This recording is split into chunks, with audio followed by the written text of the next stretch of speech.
فرمایا کل اچھی خصلتیں 360 ہیں، اور جس بندے میں ایک خصلت بھی وہ پائی گئی ہو فرمایا وہ جنت میں داخل ہو۔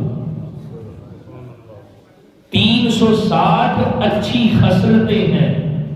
اور جس بندے میں وہ ایک اچھی خصلت بھی ہوگی میرے آقا نے فرمایا وہ جنت میں جائے گا۔ حضرت ابوبکر صدیق نے عرض کی یا رسول اللہ علیہ وسلم، کیا ان اچھی خصلتوں میں سے کوئی خصلت میرے اندر بھی ہے؟ میرے آقا نے فرمایا ابوبکر صدیق تم تو وہ ہستی ہو جن کے اندر یہ 360 کی 60 اچھی خصلتیں موجود ہیں۔ یعنی حضرت ابوبکر صدیق کو آقا اسلام کی بارگاہ سے کیسی عظمت ملی ہے۔ فرمایا اچھی خصلتیں 360 ہیں، جس میں ایک خصلت بھی ہوگی وہ جنت میں جائے گا۔ اور حضرت ابوبکر صدیق سے کیا فرمایا؟ ابوبکر تم وہ ہستی ہو جن کے اندر یہ ساری 360 کی 60 خصلتیں موجود ہیں۔ اب اس سے ایک اور بات بھی ہم پر عیاں ہوتی ہے کہ حضرت ابوبکر صدیق آقا اسلام کی بارگاہ میں عرض کر رہے ہیں کہ حضور کیا میرے اندر بھی وہ خصلت ہے؟ یعنی میرے آقا صلی اللہ علیہ وسلم جو کچھ ان کے باطن میں اندر ہے میرے آقا وہ سب کچھ بھی جانتے ہیں۔ اسی لیے حضرت ابوبکر صدیق اللہ کے محبوب کی بارگاہ میں یہ عرض کر رہے ہیں،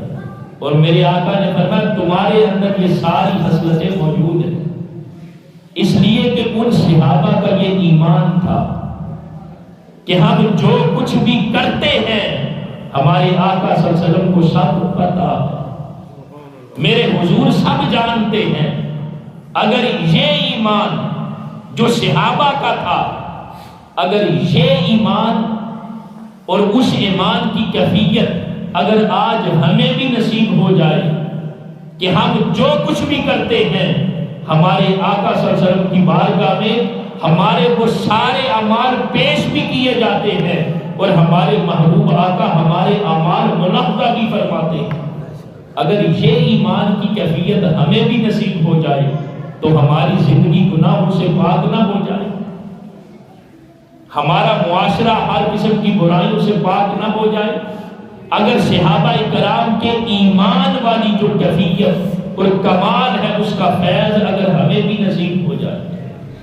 اور ہم بھی یہ جان لیں کہ ہمارے محبوب آقا صلی اللہ علیہ وسلم ہم جو کچھ بھی کرتے ہیں وہ جانتے ہیں،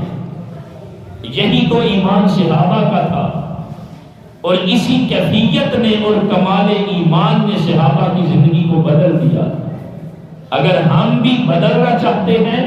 تو ہمیں بھی صحابہ کرام جیسا جو ایمان ہے وہ کیفیت اپنے اوپر طاری کرنی